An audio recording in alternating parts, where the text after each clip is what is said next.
Shanti.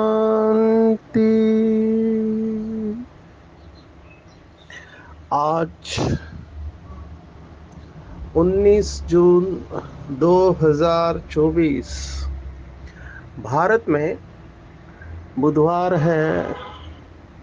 Today is 19 June 2024 and it's Wednesday in Bharat. आज की मुरली का जादुई रहस्य स्वयं को प्रेरणा देने के लिए magical secrets of today's Murli for motivating the self.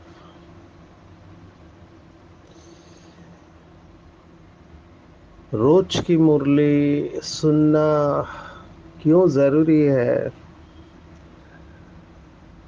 कई बाबा के बच्चे खास करके पीछे आने वाले कहते हैं कि अव्यक्त मुरली बहुत डीप होती है, और मैं भी यही समझता था पहले क्योंकि अव्यक्त मुरली में सीधा फोकस नॉलेज है।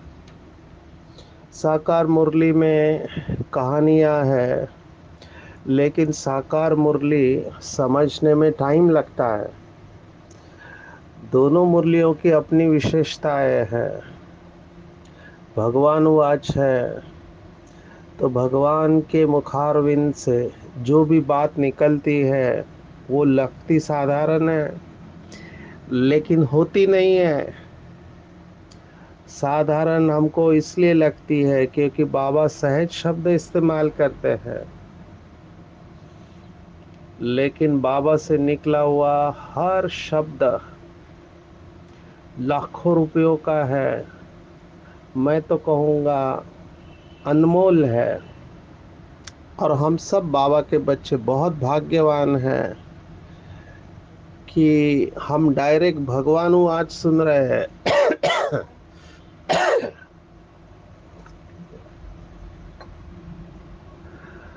आज की साकार मुरली कल की मुरली के साथ ही जा रही है। पूरी धारणा की मुरली है।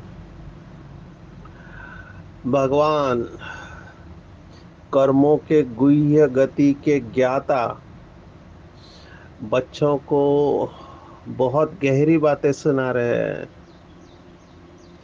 आदत के बारे में बता रहे हैं कि कौन सी छोटी सी आदत बहुत बड़ी अवज्ञा करा देती है और उससे बचने की युक्ति क्या है। तो बाबा ने कहा कि बिना पूछे छिपा कर खा लेना या चोरी कर लेना ये बहुत खराब आदत है। इस आदत से बचने के लिए ब्रह्मा बाप समान ट्रस्टी बनना है, और ऐसी आदतें हैं वो बाप को सच सच सुना दो। समझते नहीं है कई बच्चे कि किसके घर पे है। भगवान के घर पे चोरी करना स्वप्न में भी संकल्प नहीं आना चाहिए, लेकिन बाबा कह रहा है मतलब ऐसा हो रहा है तो बाबा अटेंशन दिलाएगा, क्योंकि आखिर आना तो बाबा के पास ही है। एक स्लोगन जो भक्ति मार्ग में सुनाते हैं कि भगवान तो माफ कर देता है लेकिन धर्मराज किसी को माफ नहीं करता, या कर्म किसी को माफ नहीं करते हैं। जब बाबा बार बार मुरली में कहता है हर चीज का साक्षात्कार कराया जाएगा, तो लोभ के वश ये कर लेते हैं। इसकी गहराई में हम जाने वाले। आज की पूरी मुरली लोभ विकार के ऊपर है। फिर त्रिमूर्ति शिव बाबा है तो उसके 3 शब्द बहुत फेमस है यज्ञ में। तो आज भी बाबा ने 3 प्रकार की सेवा बताई है। हम मन वचन कर्म से सेवा कहते हैं, लेकिन आज बाबा ने कहा स्थूल सेवा, सूक्ष्म सेवा और मूल सेवा। तो मूल सेवा कौन सी है? तो बाप की याद में रहना और दूसरों को याद दिलाना। स्थूल और सूक्ष्म सेवा के बारे में भी हम देखने वाले हैं। बाबा ने आज कहा कि घर में नौकर चाकर है, गरीब अबलाएं भिलनियां है, उन सब की सेवा करनी है। आबू रोड में जहाँ पे ब्रह्मा कुमारी इसका इंटरनेशनल हेडक्वार्टर है, वहाँ पर ऐसे बहुत सारे हैं जो महीनों तक स्नान नहीं करते हैं। बाबा के बच्चे उनकी भी जाके सेवा करते हैं। बहुत पिछड़ा इलाका है सिरोही डिस्ट्रिक्ट। तो बाबा की ये आज्ञा को कई बाबा के बच्चों ने फॉलो किया है। क्या क्या उठा लेते हैं? तो बाबा ने कहा आम उठाया आम उठा लेते हैं बिना पूछे, बिस्किट का डब्बा उठा लेते हैं, साइकिल उठा लेते हैं। तो दुकानदार भी बहुत संभाल के चलते हैं। फिर बाबा ने हिस्ट्री को याद किया कि ओम राधे के पास ज्ञानामृत पीने जाते हैं। अमृत चाहिए तो विष को छोड़ना पड़ेगा। ये शुरू की खिटपिट अभी तक चलती रहती है। देवताओं के आगे जाके कहते थे कि हम पापी है, अभी खुद समझ रहे कि हम ही देवता है। आज विशेष भोली भंडारी, भोली दादी को भी याद किया है, उनकी सेवा की महिमा की है। साथ में ये भी कहा है कि स्थूल सेवा है ये, और साथ में सूक्ष्म सेवा भी करना है।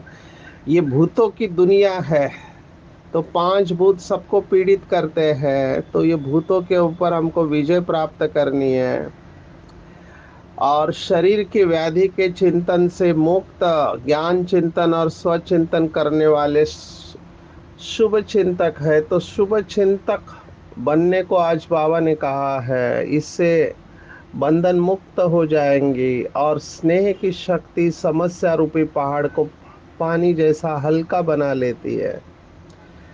ये आज का स्लोगन है। तो हम चालू करते हैं आज की मुरली। फंडामेंटल पॉइंट, जो बाबा के बच्चे हठ योगा का स्टडी करते हैं उनको पता है। मुझे याद आ रहा है कि मैं नेपाल में सेशन ले रहा था। मेरा मारो नेपाल स्वस्थ नेपाल, तो वहाँ पे एक एजुकेशनल इंस्टीट्यूट में गए थे, और हमने कहा कि देखो परमात्मा को याद करेंगे तो सब सहज हो जाएगा। तो एक टीचर ने हमको कहा कि अगर आपके अंदर यम नियम नहीं है तो आप कितनी भी मेहनत करो कुछ नहीं होगा। अभी उसका भाव बिल्कुल ठीक था। मैंने देखा कि नेपाल में शास्त्र पढ़ने वाले काफ़ी है। हमको तो एक मेडिकल कॉलेज में हमारे एक डॉक्टर साहब साथ में है, वो कैंसर के डॉक्टर है। हमने उनको आगे रखा कि आप भाषण करो, मेडिकल कॉलेज है। तो उन्होंने स्पीच दिया, आत्मा का वर्णन बताया। तब सामने जो डॉक्टर बैठे थे नेपाल के मेडिकल कॉलेज में, उन्होंने संस्कृत का श्लोक बता दिया, भगवत गीता का। अभी ये डॉक्टर कंफ्यूज हो गया क्योंकि संस्कृत आता नहीं था। फिर हमने इंटरवीन किया कि आप कह रहे हैं बिल्कुल ठीक कह रहे हैं। उन्होंने दूसरे अध्याय का 55वां श्लोक बताया था कि आत्मन्नेव आत्मना तुष्ट। तो स्थित प्रज्ञ की उसने व्याख्या बताई थी। अभी कहने का भाव ये है कि बहुत सारे लोग शास्त्रवादी होते हैं तो वो कई सारे प्रश्न उठा लेते हैं। अभी बात बिल्कुल ठीक है, लेकिन बाबा कितना सिंपल कर रहा है ये अभी पता चलेगा। देखो, ये अष्टांग योग जो है उसमें 5 यम और 5 नियम बताए हैं। यम और नियम ये शब्द भी बहुत सुंदर है। यम को सूर्य का पुत्र कहा गया है। यम, यामी और यमुना, ये सब शब्द जुड़े हुए हैं। तो बाबा ने जो भी हमको नियम बताए यही यम है। बाबा ने कहा लास्ट में जब शरीर छोड़ेंगे तो यमदूत आपके सामने आएगा। अभी यमदूत बहुत सजा देते हैं, अभी यमदूत कुछ नहीं है। बाबा ने जो हमको श्रीमत दी थी, वो अगर बाबा का बच्चा वायलेट करता है, माना उस श्रीमत का उल्लंघन करता है, जैसे आज की मुरली में आया बिना पूछे कोई चीज को उठा लेना, तो अगर वो वायलेट करता है तो यम सजा देता है। यम की सजा बहुत सूक्ष्म होती है। बाबा कल भी मुरली में कहा था कि लास्ट में अफसोस होगा, पश्चाताप होगा कि मैंने ये क्यों किया, लेकिन उस समय कुछ कर नहीं पाएंगे। तो ये यम और नियम है। कौन से यम है? तो 5 यम है और 5 नियम है। बहुत सुंदर है। अगर ये यम नियम के ऊपर ही जाए तो ये आधा घंटा लगेगा, लेकिन हम केवल टच करेंगे। अहिंसा, सत्य, अस्तेय, ब्रह्मचर्य और अपरिग्रह, ये 5 जो है ये यम है। अहिंसा तो हम सब जानते हैं, बाबा ने कहा सूक्ष्म भी हिंसा नहीं करनी चाहिए, मनसा से भी। सत्य, अब ये बहुत कठिन है। आज बाबा ने कहा सत्य, सत्य रहना चाहिए, झूठ नहीं बोलना चाहिए। तो सत्यमेव जयते हम हमेशा ध्यान में रखते हैं, सत्यम शिवम सुंदरम। तीसरा है अस्तेय, माना चोरी नहीं करना, ये आज की मुरली में आया है। सत्य और अस्तेय। फिर है ब्रह्मचर्य, पवित्रता की बात बाबा कहता है। अपरिग्रह भी बहुत इंपॉर्टेंट है। अपरिग्रह मतलब इकट्ठा नहीं करना चीजें। अभी कई लोगों के आप कपबोर्ड देखेंगे, घर देखेंगे तो चीजों को इकट्ठा करके रखा हुआ रहता है। अब ये सब हम छोड़ के जाने वाले हैं। सन्यासी मतलब जिसने सब चीजों का त्याग किया हुआ है। हमको जीने के लिए बहुत कम चीजें चाहिए, क्योंकि ये संग्रह वृत्ति बहुत डेंजरस होती है। इसलिए अपरिग्रह। और 5 फाइव यम है, ये नियम है। यम कौन से हैं? तो शौच, शौच माना अंदर और बाहर की स्वच्छता। जो बाबा कहता है पाखाना में जाके भी स्नान करना चाहिए, तो अंदर बाहर की स्वच्छता। संतोष, बीइंग हैप्पी एंड कंटेंट, माना आप संतुष्ट रहते हैं। तप, तप माना तपस्या करना। स्वाध्याय माना स्व का चिंतन। जो आज बाबा ने कहा स्वाध्याय भी भगवत गीता का शब्द है। स्वाध्याय परिवार, आप शायद साउथ वाले और नॉर्थ वाले नहीं जानते, लेकिन महाराष्ट्र गुजरात में स्वाध्याय परिवार श्री पांडुरंग शास्त्री आठवले जी का बहुत फेमस हुआ, जिन्होंने गीता के ऊपर यूनिवर्सिटी भी बनाई। तो स्वाध्याय। और लास्ट है ईश्वर प्राणिधान, माना परमात्मा को शरण जाना। आज बाबा ने इसको भी याद किया है। तो ये है यम नियम 10। अब ये पूरी धारणा की बातें हैं। अभी ये क्यों जरूरी है? आप सोचो, आप बहुत सेवा कर रहे हैं, आप योग में शक्तियां भी इकट्ठी कर रहे हैं, अमृत वेला कर रहे हैं, मुरली सुन रहे हैं, कर्मणा सेवा कर रहे हैं, तन मन धन समय श्वास संकल्प आप यथाशक्ति आप जमा कर रहे हैं। लेकिन अगर आपके झोली में या टाकी में, आप जो भी कहो, उसमें अगर होल है तो जो भी जमा किया हुआ सब खत्म हो जाएगा। जो बाबा ने कहा खाया, कमाया, खाया और खत्म किया, यही होता है। और ये सब जो यम नियम अगर फॉलो नहीं करेंगे तो की कमाई चट हो जाएगी। इसलिए इसको लाइटली नहीं लेना है। आज बाबा ने स्पष्ट कहा है कि एक छोटी सी आदत बहुत बड़ी अवज्ञा करा देती है। बहुत बाबा के बच्चे कहते हैं कि हमने तो कोई बड़ा पाप किया नहीं है, फिर अंदर से खाली खाली क्यों लगता है? तो ये सूक्ष्म में बाबा का शब्द है, सूक्ष्म विकर्म होते हैं। अभी कोई चीज उठा लेना, तो मैंने 2-3 लोगों को कहा आप ऐसे ही क्यों उठा लेते? बोलते मेरे बाप का घर है, मैं जो चाहूँ वो करूँ।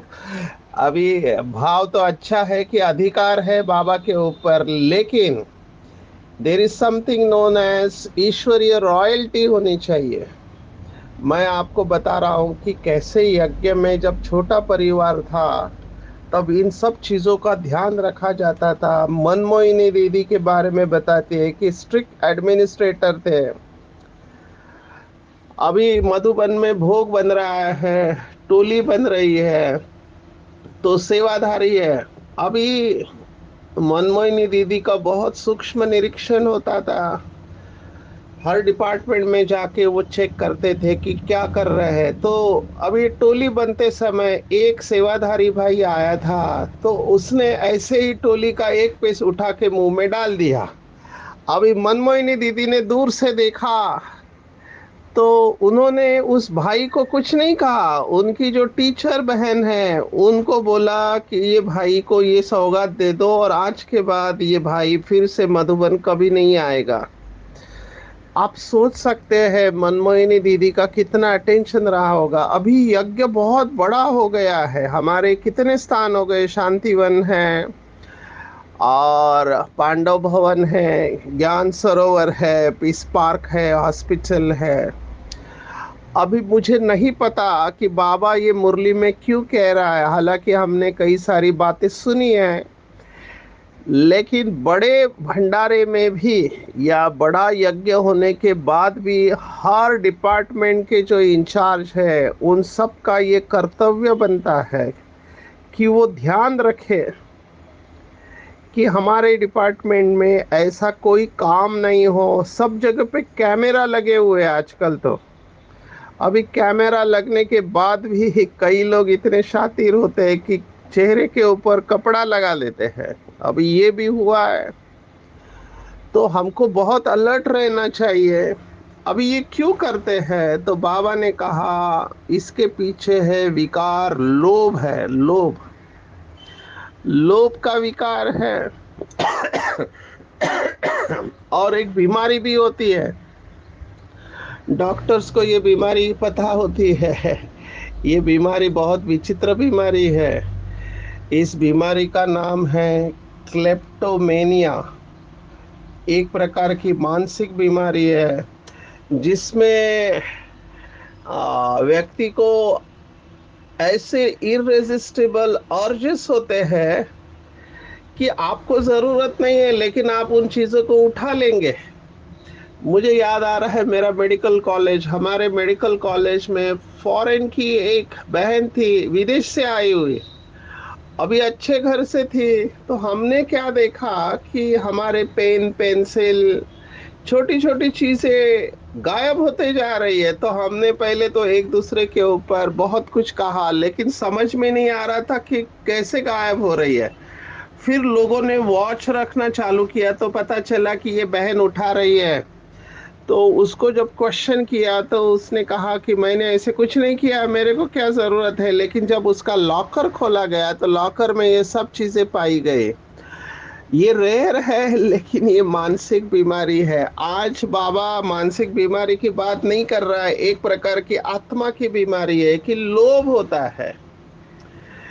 अभी क्या ये रॉयल्टी है?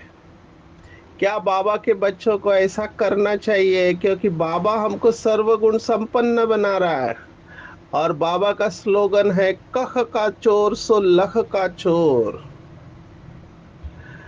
पहले भी हमने देखा था कि कई लोग मुझे ऐसे कहते हैं कि सर हम 99% ऑनेस्ट है। अगर कोई व्यक्ति कहता है कि मैं 99% ऑनेस्ट हूँ, केवल 1% डिसऑनेस्ट हूँ, तो उसको ऑनेस्ट नहीं कहा जाएगा। यह है कख का चोर सो लख का चोर।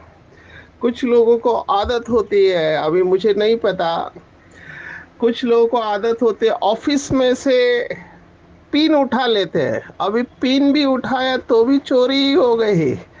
आपने पेन उठाया, पिन उठाया या और कुछ उठाया तो इसे चोरी में ही कैटेगरी में लेकर जाएंगे।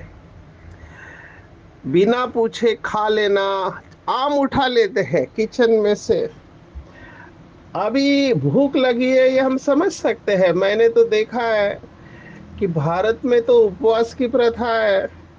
अभी जिस भगवान के लिए वो उपवास किया हमने भक्ति मार्ग में, वो स्वयं भगवान हमारे सामने आया है। 4 घंटे की मुरली चलती है लेकिन 4 घंटे भी कोई लोग भूखे नहीं रह पाते। अभी ये शुरुआत किया हमने देखा, डबल फॉरेनर्स सैंडविच लेके आते थे, फ्रूट्स लेके आते थे। नहीं तो भारतवासी बहुत कम होंगे जो ऐसी खाने की चीजें अव्यक्त मुरली के वक्त लेके आए। प्यास लगती है, पानी पीना है, मैं समझ सकता हूँ। अगर आपको मुरली के वक्त भूख लगने वाली है तो आप पहले से ही ऐसा कुछ खा के आओ जो मुरली के वक्त तो नहीं खाना पड़े। आप विजुअलाइज करो बाबा सामने मुरली चला रहा है और ये खा रहे हैं। मेरा व्यक्तिगत ओपिनियन है कि इट्स अ डिसरिस्पेक्ट, डिसरिगार्ड है। जिस भगवान के लिए हमने इतना उपवास किया, इतने जन्म, 16 सोमवार शुक्रवार, उसके महावाक्य सुनते वक्त हम 4 घंटे का फास्ट नहीं कर सकते। तो इसके ऊपर बहुत गहराई से चिंतन करना चाहिए कि कहीं मेरे अंदर ये संस्कार तो नहीं है, चोरी करना या बिना पूछे कोई चीज उठा लेना। कई घर में आजकल नौकर चाकर रखते हैं, तो पुलिस वाले बहुत अलर्ट होते हैं, उसका आगा पीछा पूरा फोटो निकाल के उसका पूरा हिस्ट्री पुलिस स्टेशन में जमा करना होता है, क्योंकि सीनियर सिटीजन घर में अकेले होते हैं। तो बहुत ऐसे केसेस हुए हैं। तो नौकर चाकर को भी बहुत संभाल के उनको ये ईश्वरीय ज्ञान देना चाहिए, उनका भी कल्याण करना चाहिए। बाबा के बच्चे आबू में मानना पड़ेगा, ग्लोबल हॉस्पिटल वालों की एक वैन जाती है गांव गांव में। जब वो वैन जाती थी तो हमने देखा कि कई महीनों तक वो स्नान नहीं करते थे, क्योंकि उस एरिया में पानी नहीं होता था। और अंबाजी करके एक स्थान है मंदिर, वहां पर हम रास्ते से भी नहीं जाते, क्योंकि रात को वहां पर चोरी करते हैं लोग, क्योंकि वहां पे सोर्स ऑफ इनकम कुछ नहीं। और एक बार ये आदत लग गई तो ये आदत फिर बहुत मुश्किल से जाती है। इसलिए ऐसे आदत से हमको बहुत संभाल लेना है। आजकल तो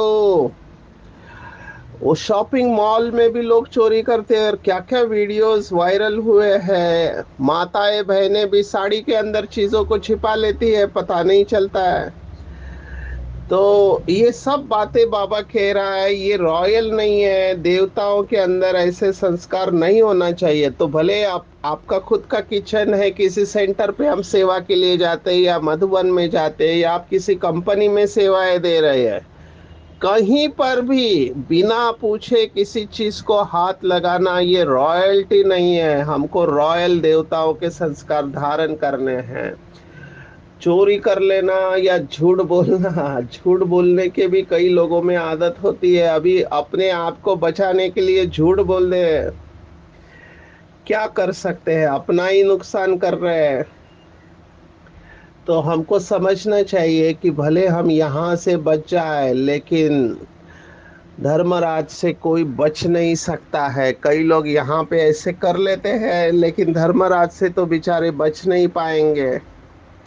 आपको बता दूं कि बाबा को ये पूछा गया कि बाबा, कुछ आत्माओं ने यज्ञ को बहुत तकलीफ दिया है और हमारे पास प्रूफ है, तो हम क्या उसके अगेंस्ट में जाए, उनके ऊपर एक्शन ले? तो बाबा ने कहा, आपके पास बहुत फालतू टाइम पड़ा है, इसके बजाय बाबा को याद करो। माना बाबा का कितना कॉन्फिडेंस है कि वो दुनिया को ठग सकते हैं, लेकिन बाप को तो कोई ठग नहीं सकता। धर्मराज को वो तो ब्लैक एंड व्हाइट में दिखाएगा। इसलिए बहुत बहुत सहनशील बनना है। अगर भक्ति मार्ग में हम भूख को सहन कर सकते तो यहाँ भी कर सकते हैं। भक्ति मार्ग में लोग क्या क्या नहीं करते हैं।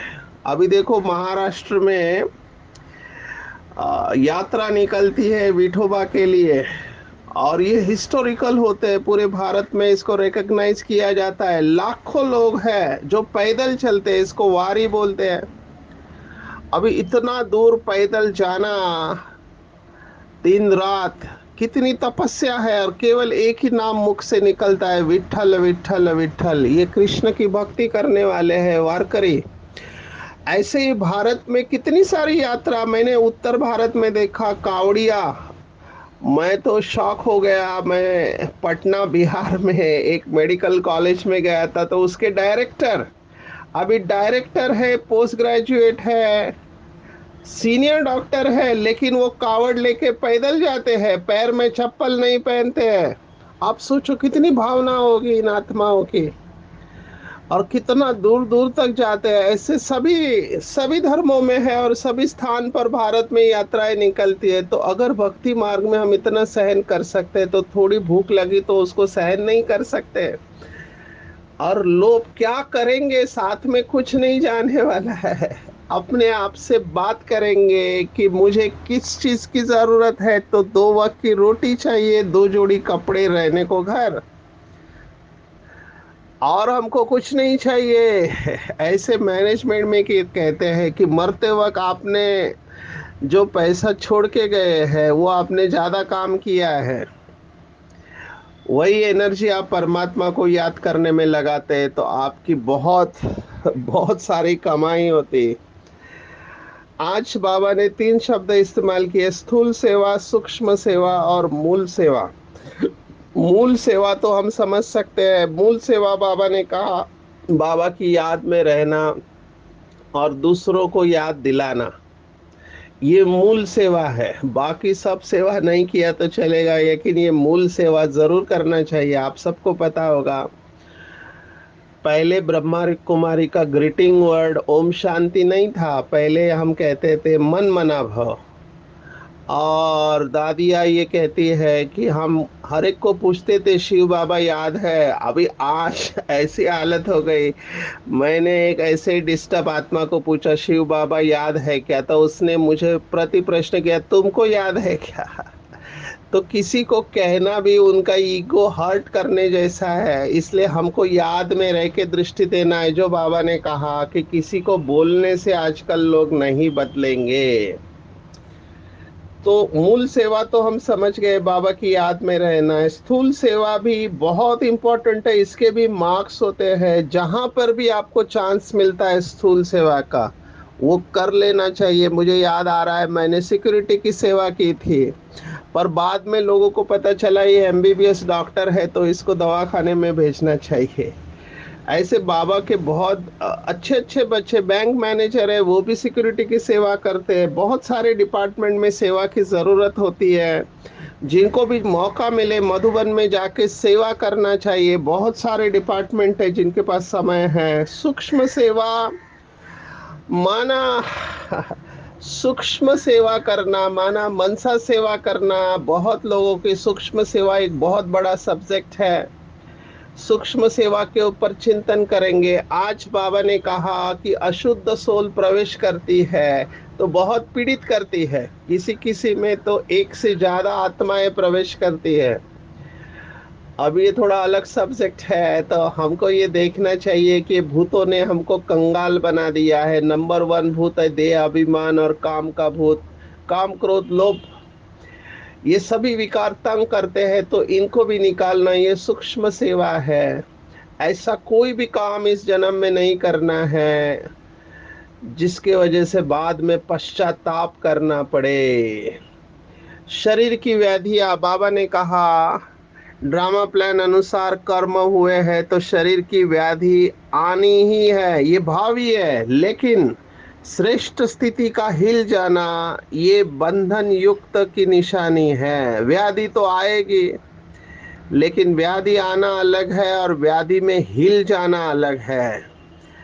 अभी कई लोगों का संस्कार होता है कि अपनी बीमारी के बारे में वर्णन करते रहते हैं, सबको फोन कर करके बताते रहते हैं। जितना बीमारी के बारे में दर्द का वर्णन करेंगे उतना वो पक्का होते जाएगा, क्योंकि जब हम किसी को सुना रहे होते हैं तो हमारा अंतर मन भी उस बात को सुन रहा होता है।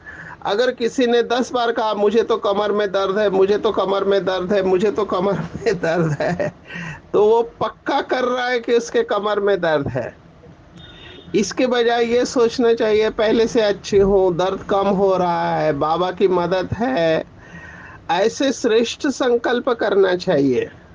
तो व्याधि के चिंतन से मुक्त रह, स्वचिंतन और ज्ञान चिंतन करते रहेंगे, वही शुभ चिंतक है।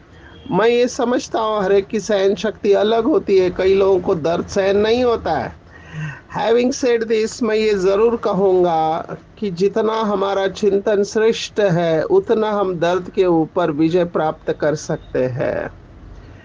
इसलिए स्वचिंतन का डेफिनेशन बाबा ने दिया था एक मुरली में कि ज्ञान की गहराई में जाकर अपने अंदर की कमी कमजोरियों को दूर करना, ये स्वचिंतन है। आत्मा का चिंतन माना स्वचिंतन हो सकता है, लेकिन बाबा की ये डेफिनेशन है।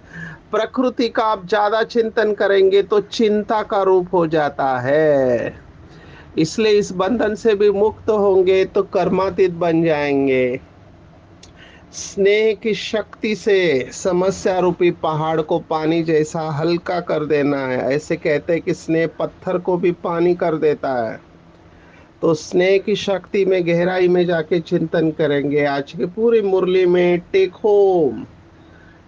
होम अगर आप मुझे कहो तो मैं कहूँगा कि बाबा ने जो श्रीमत दी है कि कोई भी ऐसी अवज्ञा नहीं करनी है, कोई ऐसी आदत हमारे अंदर नहीं होनी चाहिए। कॉमनिस्ट है झूठ बोलना, चोरी करना, बिना पूछे छिपा कर कोई चीज उठा लेना, ये बहुत खराब आदत है और देवताओं की आदत है ही नहीं।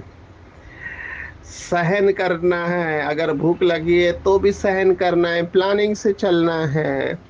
मूल सेवा करनी है कि बाप की याद में रहकर दूसरों को याद दिलाना। अमृत है चाहिए तो विष को छोड़ना पड़ेगा। जैसे भोली दादी ने सेवा की है वैसे अपनी विशेषताओं को ईश्वरीय सेवा में लगाना, स्थूल सूक्ष्म और मूल सेवा करनी है।